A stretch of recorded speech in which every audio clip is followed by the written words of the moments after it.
Hello, it's time for the brand new Instagram show, which has the audience of just one, me. It's called Hyperfixin. This is the show basically I talk about a different hyperfixation that I've had in the past week or whenever I really feel like talking about it, to be honest. I think for our first hyperfixation that we've had this week, I think it's a subject of many people's hyperfixations and obsessions, but it is Robert Pattinson's consistently janky accents in Netflix movies. It's something that came to my attention while I was watching The King, and he does this insane, bad French accent, and it's really just funny so often, because he did it in The King, and then he's done it in this new one called Devil All the Time.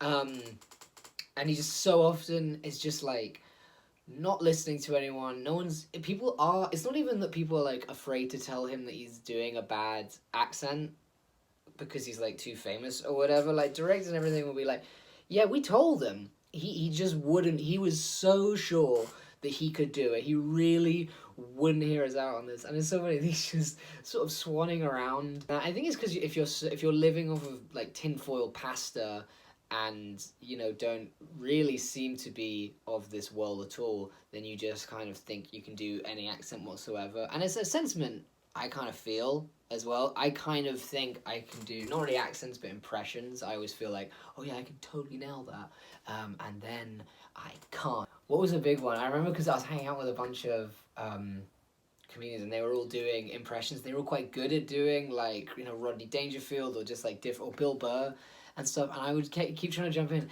and I just could not do it. I was trying to think of one now.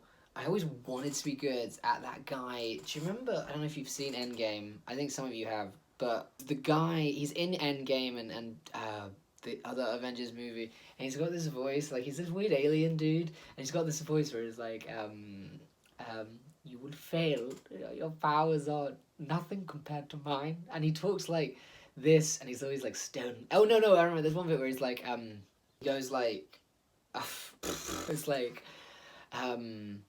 in all the years that I've served Thanos, I have never failed him. If I were return to the planet with the time stone attached to your vaguely irritating person, there would be judgment. And I was like, that's a fucking voice. Like, I'd love to do a Don Draper voice as well. I think most dudes do. Most people do. Just, when he's doing his pitches, and he's like, buying or selling a car or whatever. And I can't. But I'm just obsessed with Robert Pattinson trying to just doing it regardless. I hope he just keeps doing it. I hope he never learns. I hope he never ever learns. There's something about, if I was to get all conspiratorial about it, there's something in the fact that it's always Netflix stuff that he's trying to like sabotage by just being the goofiest man alive, because he just keeps like, they're quite big, because he's really good at like these kind of insular, like kind of twisted weird characters that always play all their feelings close to their chest, but then as soon as he's allowed any freedom, which is clearly what he wants to do, he just loses it. He's weird as well because he keeps doing it with with young twinks who are also doing accents that are vaguely better. Like with Tom Holland or Timothy Chalamet are the twinks in question. I guess it takes one to know one, I don't know. Yeah, something about twinks, whenever he's in a scene with twinks, just really throws him off his game, or I don't know, it's like some form of intimidation. I know that happens to a lot of twinks, so I don't know, maybe that's, I think, keep casting twinks.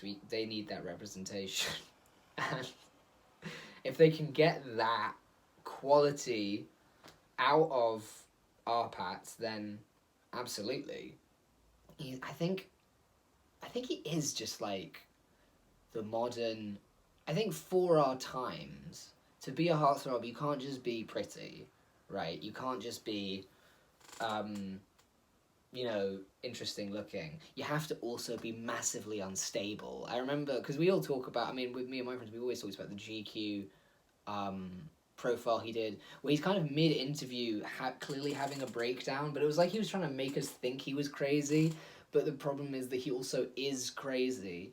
So it was this kind of layered thing of him trying to be crazy and also being crazy. I'm just losing it. His accent it's not even foghorn leghorn in that he does in The Devil all the time. This beyond sort of preacher voice where it's like I can't take the blame for some bastard child. You understand? And it's like, I could do that, Rob. I don't want to be mean about it because I am encouraging of him being bad acting. I just think like big, bad, loud acting should make a comeback. Not that it's gone anywhere, but it's like, do you remember that clip of Al Pacino in Heat where it's like, she's got a big ass? I always see that on like movie Instagrams being like, what an iconic moment, of improvisation from the amazing actor that is Al Pacino. It's like, he's just a guy yelling about asses in a random scene. I feel like that would be really hard for the editors to cut. They'd be like, please, please, please, please. Where else? What other movie? I just think, yeah, big loud bad acting is the future. I think that genuinely is the case. And that'll do us for Hyperfixin this week. I hope you got your fix. I certainly did. And take it sleazy. Bye bye.